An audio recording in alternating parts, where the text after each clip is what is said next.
Bismillahirrahmanirrahim. Assalamualaikum warahmatullahi wabarakatuh. Alhamdulillahirabbil alamin wassalatu wassalamu ala asrofil anbiya'i wal mursalin wa ala alihi wa sahbihi ajmain, amma ba'du. Yang kita hormati Ibu Kepala Sekolah dan juga rekan Ibu narasumber, Ibu Dewi Ratu Wahyuni, mari kita panjatkan puji syukur kita kehadirat Allah Subhanahu wa Ta'ala sehingga kita dapat melaksanakan diseminasi daya positif. Tak lupa pula kita haturkan selawat serta salam atas junjungan alam Nabi besar kita, Nabi Muhammad Sallallahu Alaihi Wasallam. Sebelum kita mulai acara, mari kita sama-sama membaca basmalah. Bismillahirrahmanirrahim. Untuk ibu bapak guru, sebelum kita lanjut pada sambutan kepala sekolah, mari kita sama-sama menyanyikan lagu nasional yaitu Indonesia Raya. Mari ibu bapak guru silakan berdiri.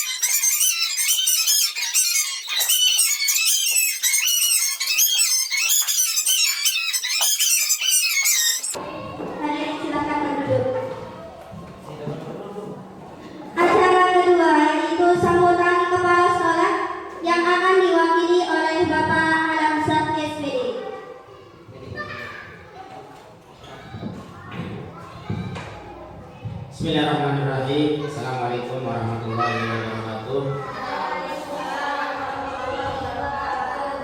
Alhamdulillahirabbil alamin. Alhamdulillahilladzi 'allama bil qalam, 'allama al insana ma lam ya'lam. Wassalatu wassalamu ala asyrofil anbiya'i wal mursalin sayyidina Muhammadin wa ala alihi wa sahbihi ajma'in. Amma ba'du.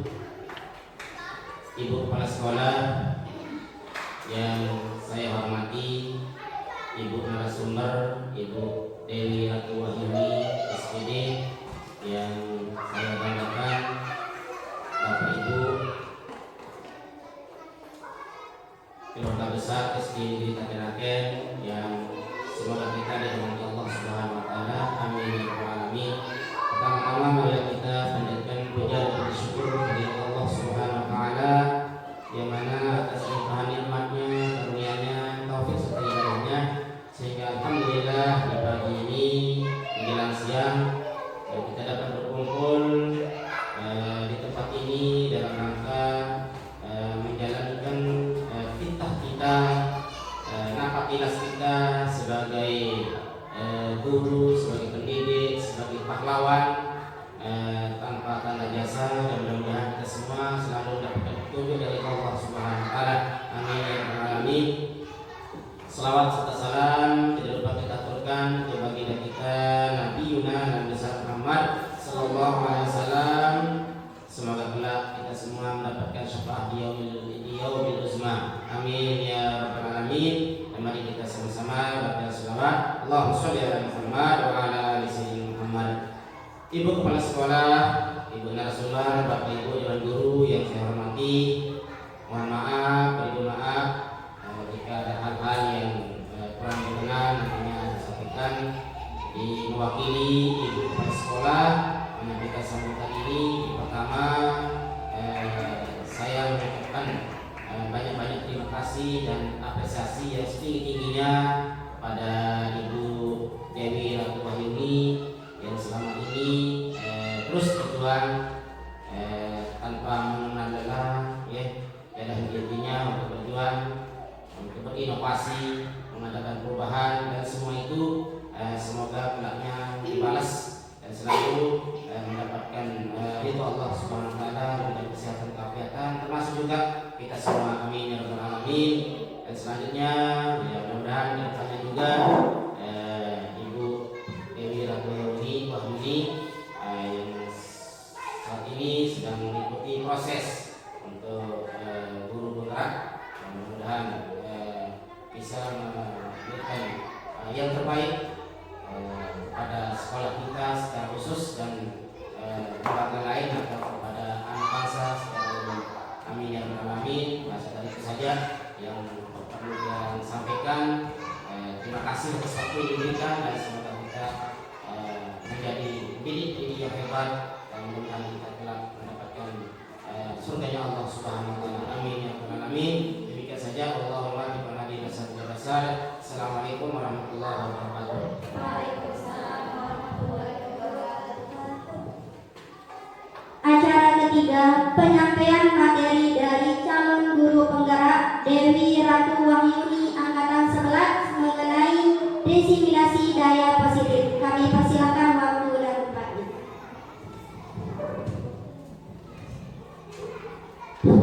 Bismillahirrahmanirrahim. Assalamualaikum warahmatullahi wabarakatuh. Alhamdulillahirabbil alamin. Alhamdulillah, syukur kita ucapkan kepada Allah yang memberikan kita kesehatan sehingga kita bisa melaksanakan acara hari ini, yaitu diseminasi budaya positif.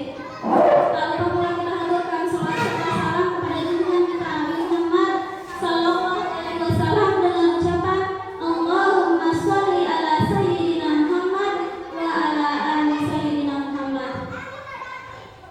Seperti yang teman-teman ketahui, saya Dewi Ratu Wahyuni CGP angkatan 11. Ini diseminasi budaya positif adalah pengungkapan tugas saya di aksi nyata modul 1.4. Ini adalah sebagai kelengkapan, tapi alhamdulillah syukur dan terima kasih banyak yang setinggi-tingginya saya ucapkan Bapak Ibu bisa hadir pada diseminasi budaya positif yang akan saya sampaikan. Diseminasi itu sebenarnya penyebaran budaya positif. Sebenarnya budaya positif itu apa saja? Sebelum saya mulai, saya bertanya kepada Ibu Bapak. Tunjukkanlah kepada dunia semangatmu yang panas membara. Aku ingin juara ini selaraskan keanggunan. Aku ingin jemariku ini menuliskan karismamu berkibar bendera negeriku, berkibar di luas nuansa. Tunjukkanlah kepada dunia budi bahasamu. Daku ingin kepakangan ini menunaikan kewajiban berbangsa yang mengundang cita, hidup dalam kesatuan.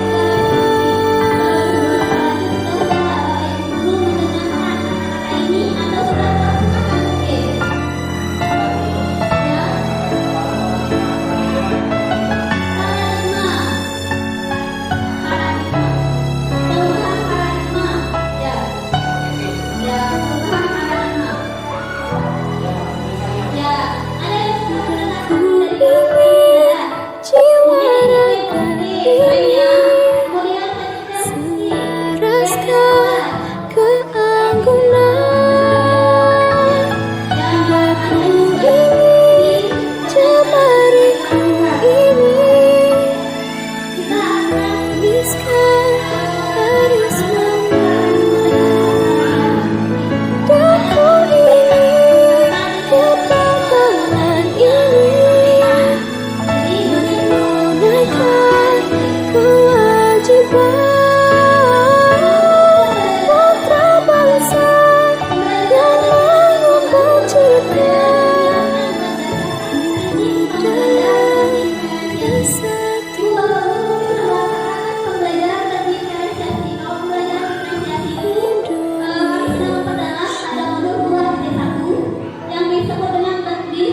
desa. Kemudian berakhlak mulia, mandiri, bernalar kritis, kreatif, bergotong royong, berkebinekaan global. Nah, ini adalah profil pelajar Pancasila yang masuk seperti yang sudah dituliskan pada jadwal pelajarannya. Nah, sekarang cobalah buka, kita buat permainan sedikit saja. Cobalah buka. Ini tidak ada yang sama temennya. Ini harus duduk sama temennya dulu. Silakan duduk sama temennya dulu. Berduaan. Kecuali laki sama perempuan. Laki-laki tidak ada temennya. Biar dibuka gini nanti ya. Saya sama Bois. Ya dari situ aja. Oke, kita mulai ya. Anda dan teman Anda, tugasnya sekarang Bapak Ibu bayangkan di dalam tangan Anda, ada sebuah benda berharga satu saja. Ibu Bapak bisa mikirkan ada sebuah benda satu saja ya. Genggam tangannya sekuat mungkin. Kemudian lalu temannya yang di sebelah itu mencoba untuk membuka kepala tangannya.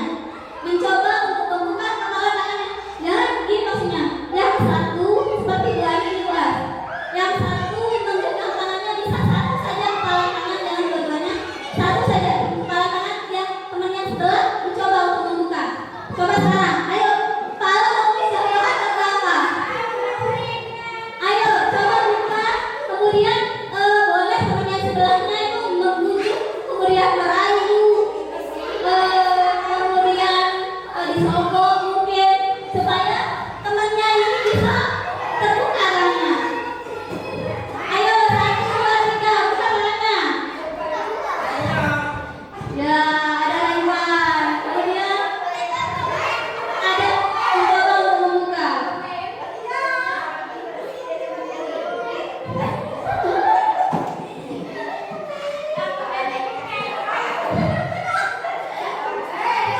Oke, ya kita lanjut ya.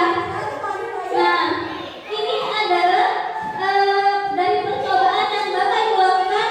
Apakah yang punya genggaman tangan Bapak Ibu dari kontrol diri atau karena bujukan rayuan teman? Bagaimana yang tadi? Terbuka tangannya Bu Ani? Enggak. Kontrol diri bagus. Buat terbuka tangan diancam. Nah, supaya ekspektasi kita anak-anak juga begitu, walaupun kita menyuruh tapi dari dalam dirinya itu mau begitu. Seperti halnya kita juga itu namanya kontrol diri, motivasi dari dalam diri kita sendiri itu motivasi intrinsik. Nah, ketika kita membuka itu kan kemauan kita sendiri, bukan karena ada rayuan, kemudian ada yang lain. Coba aja pikirkan, kasih dengan kontrol diri kita sendiri.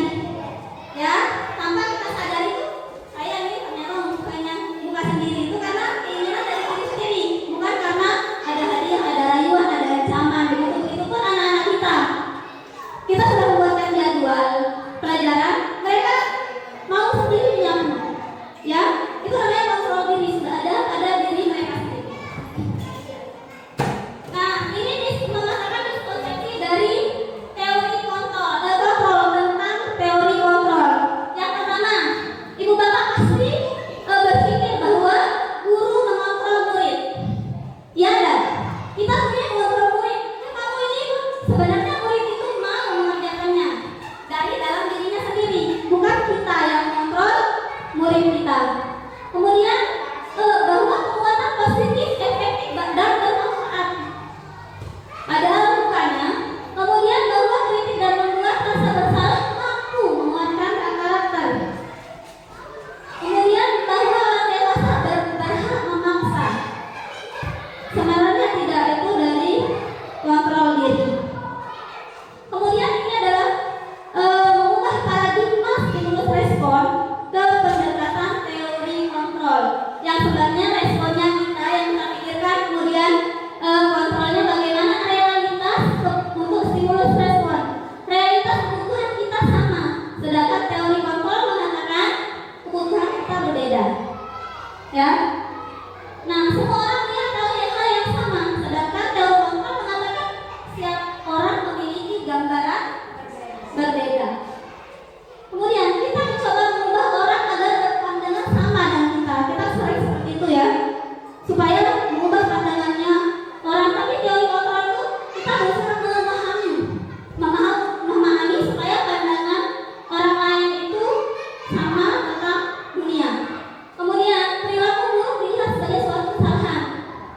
Sebenarnya semua perilaku itu ada tujuannya.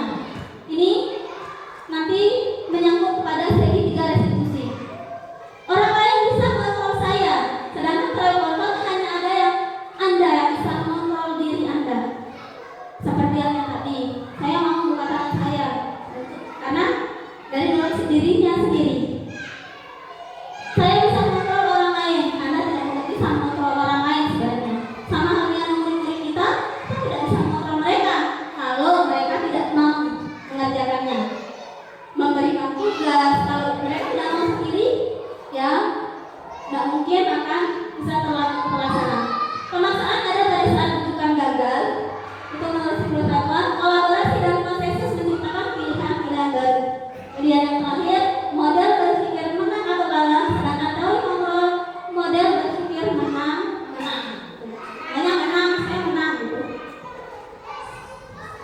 Kita ke disiplin positif. Yang mana disiplin positif merupakan salah satu cara menerapkan disiplin yang bertujuan untuk menumbuhkan kesadaran serta memperdayakan peserta didik tanpa imbalan, penghargaan atau reward. Ya, di garis bawahi, tanpa penghargaan atau reward, ancaman atau hukuman. Mungkin bisa mengubah yang tadi pertanyaan tadi. Disiplin positif merupakan salah satu penerapan disiplin yang bertujuan untuk menumbuhkan kesadaran serta memperdayakan peserta didik tanpa imbalan, reward, hukuman atau ancamannya.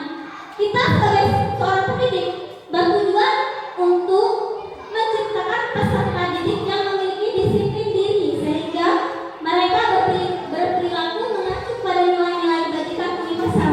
Yang mana nilai-nilai kebajikan universal? Nilai-nilai kebajikan universal seperti pelajar profil pelajar Pancasila, itu yang kita inginkan kepada murid-murid kita. Tapi kita sebagai seorang guru menuntun supaya murid-murid kita bisa berperilaku sesuai dengan nilai-nilai kebajikan, yaitu profil pelajar Pancasila, kemudian ada ibu primari keterampilan hidup. Nah, di sini sudah dijabarkan profil pelajar Pancasila beriman dan bertakwa kepada Tuhan Yang Maha Esa. Kemudian ada di sini toleransi, rasa hormat. Ini yang kita inginkan kepada murid-murid kita. Tapi kita bukan dengan hukum, dan dengan menerapkan disiplin positif, menuntun anak-anak kita supaya mereka bisa disiplin. Begitu ya Ibu Bapak. Mungkin sebelumnya ada yang menanyakan sebelum kita lanjut ke konsep gizi selanjutnya. Ya, lanjut ya. Saya punya kasus seperti ini. Ya, sebelum kita lanjut, Doni mengambil makanan temannya. Apa yang melintas pada pemikiran Ibu Bapak? Doni mengambil makanan temannya, atau Doni selalu mengambil makanan temannya setiap hari. Dua pikiran apa saja?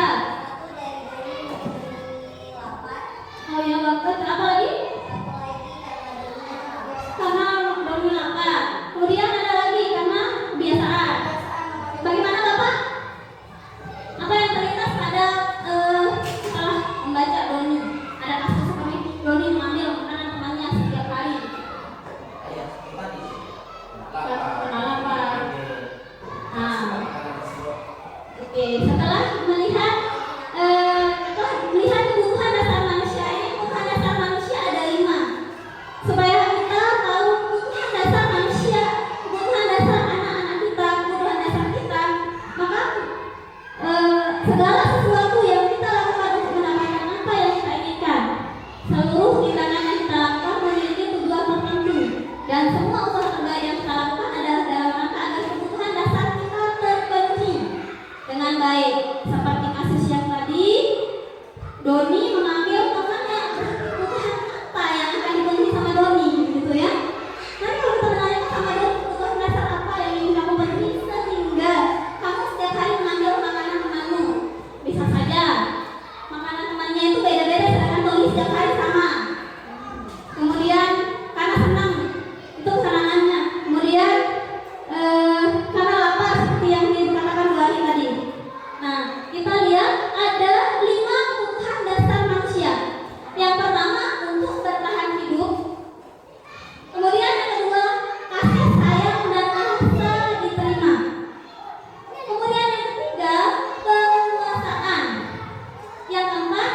kebebasan. Yang kelima, kesenangan. Bisa saja yang masuk ke dalam doni ini kelima-limanya, ya kan? Yang pertama bertahan hidup, makanan, tempat tinggal, aman, kesehatan, itu bertahan hidup.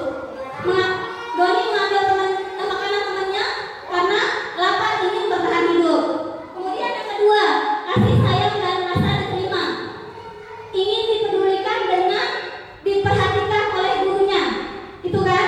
Itu adalah kebutuhan kasih sayang. Mungkin di rumahnya tidak dikasih sayang gitu ya, atau kurang kasih sayangnya sehingga dia mencari-cari di sekolahan. Ya. Kemudian yang ketiga, penguasaan, karena ingin diakui bahwa saya itu bisa mengambil makanan teman saya, gitu. Ya. Kemudian kebebasan bebas saya mengambil makanan teman saya. Ya, itu kebutuhannya. Sehingga yang tadi masuk ke 5 kebutuhan dasar manusia. Kesenangan, mungkin karena kesenangan saya senang mengambil makanan saya setiap hari gitu.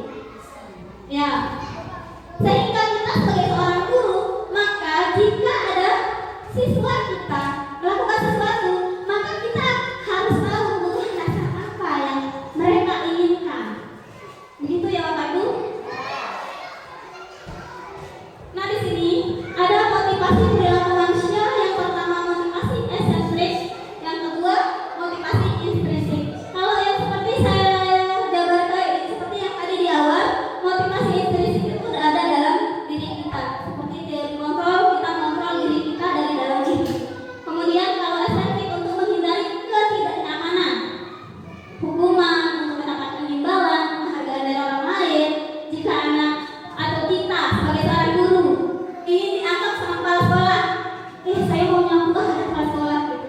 Nah, itu adalah motivasi ekstrinsik. Ya, kalau motivasi intrinsik itu ya datang pagi karena sesuai dengan keinginan saya, ya.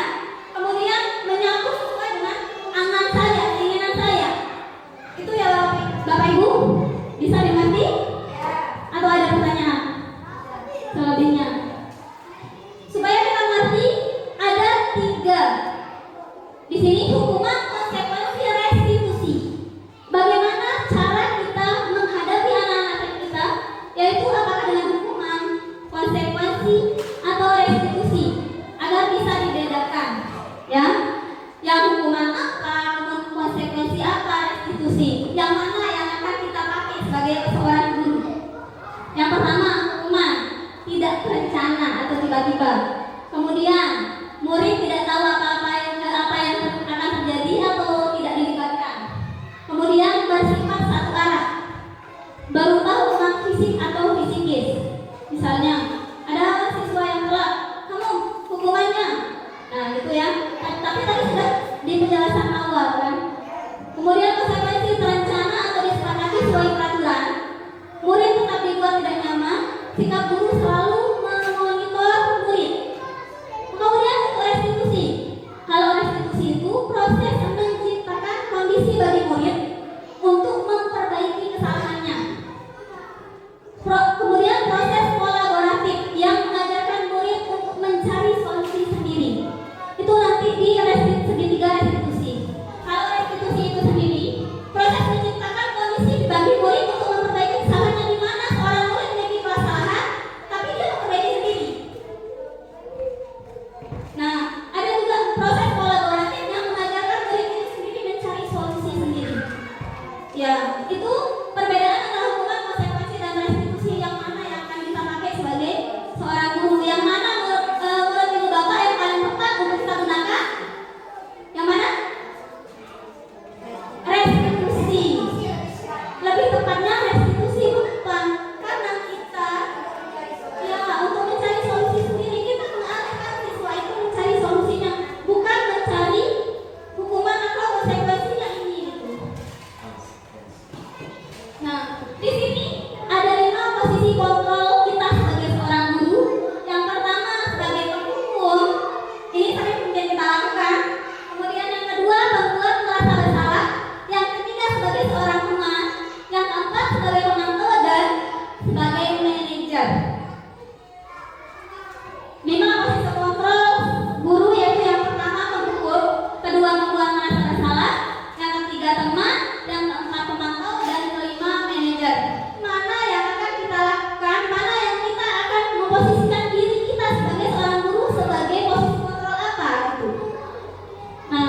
Di sini bedanya, kalau sebagai penghukum, maka kita menghardik atau menunjuk, menyakiti atau menyindir siswa kita.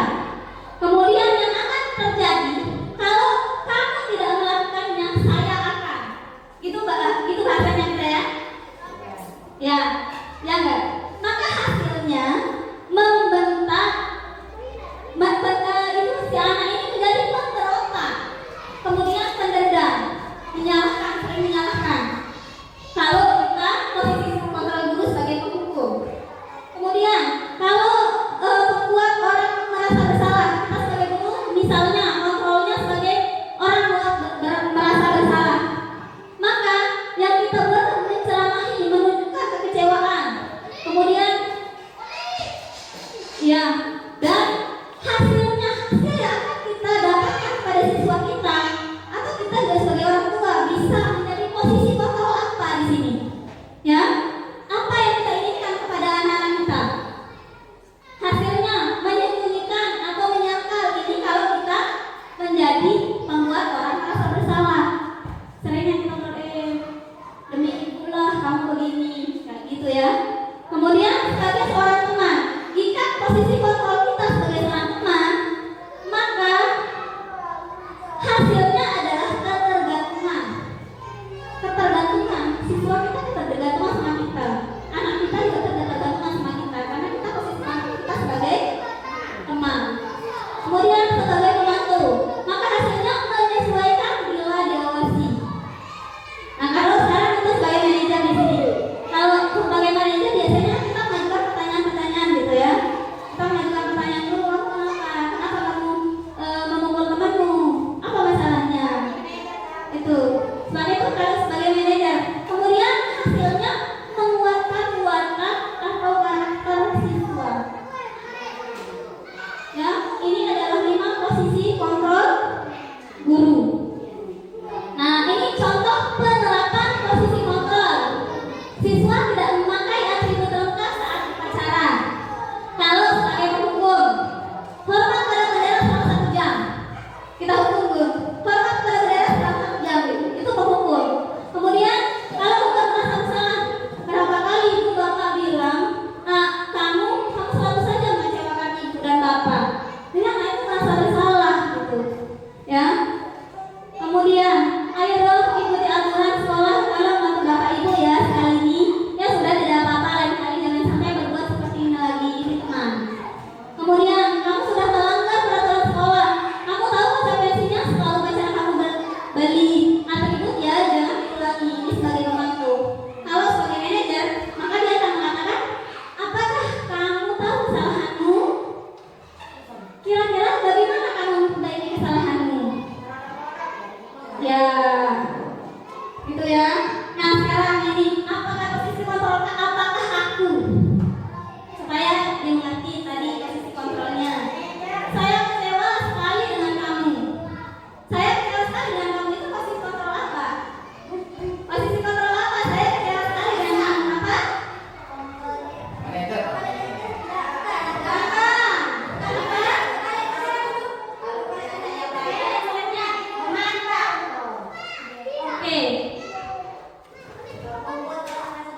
Oke, membuat orang merasa bersalah. Kita lanjut ke contohnya. Saya dimengerti. Kamu tidak pernah benar melakukannya. Ini posisi kontrol apa? Sama ya. Nah, apa rencana untuk menyelesaikan masalah ini? Manajer, ayolah lakukan demi bapak atau ibu, teman. Batur. Kamu tidak pernah mendapatkan nilai jika tidak mengerjakan tugas. Apa? Pemantau. Nah, setelah ini ada yang ditanyakan, ada yang belum dimengerti konsep-konsep ini sebelumnya, sebelum kita lanjut ke keyakinan kelas. Kita lanjut ya. Nah, sebelum kita lanjut maka ada pertanyaan seperti ini. Mengapa keyakinan kelas? Mengapa bukan peraturan kelas seperti yang sudah dulu-dulu?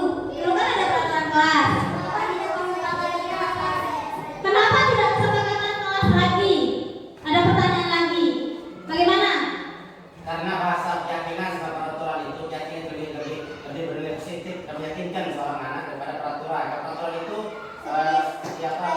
disintik dengan hukuman. Ya.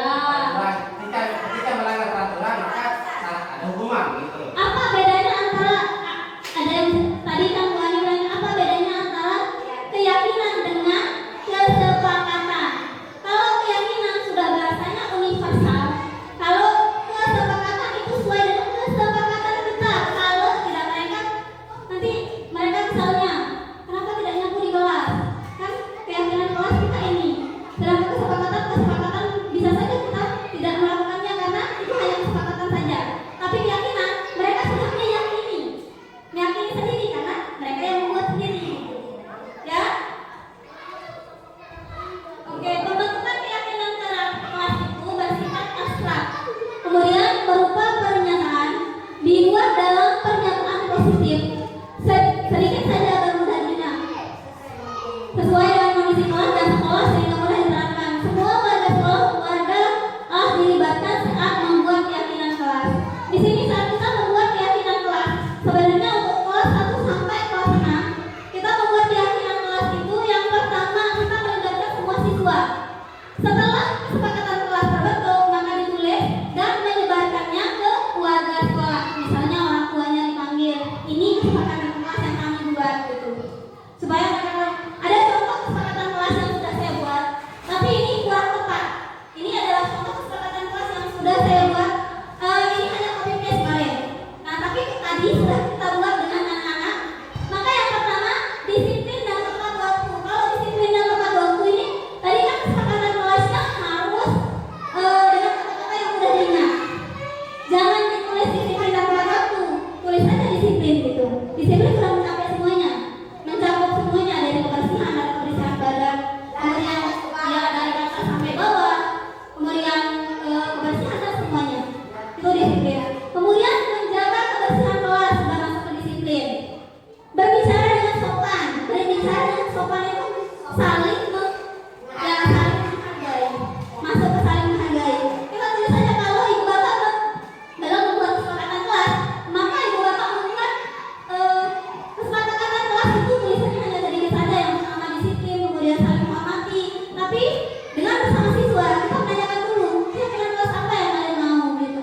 Nanti misalnya anak-anak seperti yang sudah mereka tulis tidak mengolok teman, masuk ke saling menghormati. Kemudian di sini tidak membawa makanan, masih peraturan ya, tidak membawa makanan. Kemudian ini bisa saja kita tulis tertib nanti kan, tidak membawa makanan itu termasuk tertib. Kemudian tidak makan dalam kelas, membuang sampah sembarangan termasuk disiplin ya. Bersikap ramah itu masuk ke dalam saling menghormati. Yang masih umum, ya makanya keyakinan kelas itu inginnya yang umum, tapi mencakup semuanya. Sudah mencakup semuanya di sana. Sedikit saja kata-katanya seperti tadi yang sudah dalam disiplin. Dari kedatangan, waktunya harus disiplin, kemudian menyapu dalam kelas dan yang lainnya. Bisa dimengerti dan akan dilakukan ya, atau sudah dilakukan? Sudah, alhamdulillah sudah dilakukan semua. Tapi kalau kurang tepat, maka diedit saja dulu. Kita lanjut ke segitiga restitusi. Di sini tadi ada teman yang bertanya apa itu segitiga restitusi. Kalau segitiga restitusi itu suatu proses dialog bersama siswa ya, yang dijalankan oleh guru agar dapat menghasilkan murid yang mandiri dan bertanggung jawab. Itu namanya segitiga restitusi. Tahapan segitiga restitusi yaitu ada menstabilkan identitas, validasi tindakan yang salah, menanyakan keyakinan. Ini sebenarnya maksudnya segitiga restitusi ini bagaimana cara kita menangani siswa yang bermasalah. Yang bermasalah maksudnya di sini misalnya ada siswa kita yang membuli temannya, atau mata-matai temannya, atau datang setiap hari. Panggillah siswa kita ini. Setelah kita panggil, maka kita tanyakan dulu. Yang pertama menstabilkan identitas. Benar tidak nak kamu tadi bertengkar sama temannya? Itu menstabilkan identitas. Contohnya ada kayaknya saya sudah tahu. Nah di sini menstabilkan identitas berdasarkan prinsip pembuat kesalahan adalah bagian dari proses pembelajaran. Itu menstabilkan identitas. Yang pertama kata-kata nak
rekomendasi tindakan. Nah, menanyakan keyakinan. Berdasarkan teori kontrol bahwa pada dasarnya kita termotivasi secara intrinsik. Apa keyakinan kita? Nilainya apa yang harus kita sepakati bersama? Kemudian seperti apa gambaran sebuah kelas yang ideal menurut kamu? Kamu ingin menjadi orang seperti apa? Oke, tindak lanjutnya sekarang Ibu Bapak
memiliki standar kepribadian profesional dan sosial baik, di mana guru mampu merefleksi dirinya dalam posisi kontrol saat ini. Bagaimana perjalanan dirinya sebagai makmum atau manajer yang menuntun murid-murid menjadi insan yang mandiri, merdeka dan bertanggung jawab.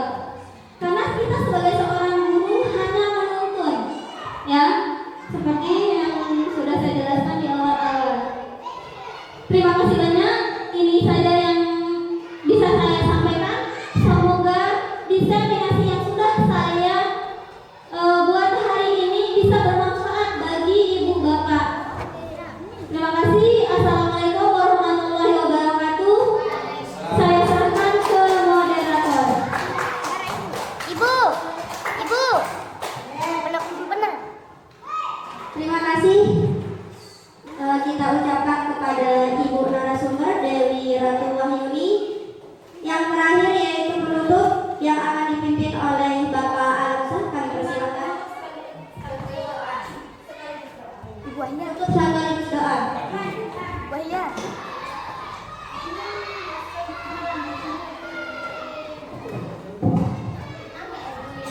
Baik, terima kasih kepada Ibu narasumber sekaligus sebagai calon guru penggerak kita. Semoga apa yang disampaikan oleh beliau tadi dapat kita petik, dapat kita telurkan, dan mudah-mudahan bisa memberiu kepada kita semua, dan mudah-mudahan kita semua bisa kedepannya ya, untuk mengejar target kesuksesan sebagai pendidik. Terima kasih, dan mari kita tutup acara kegiatan di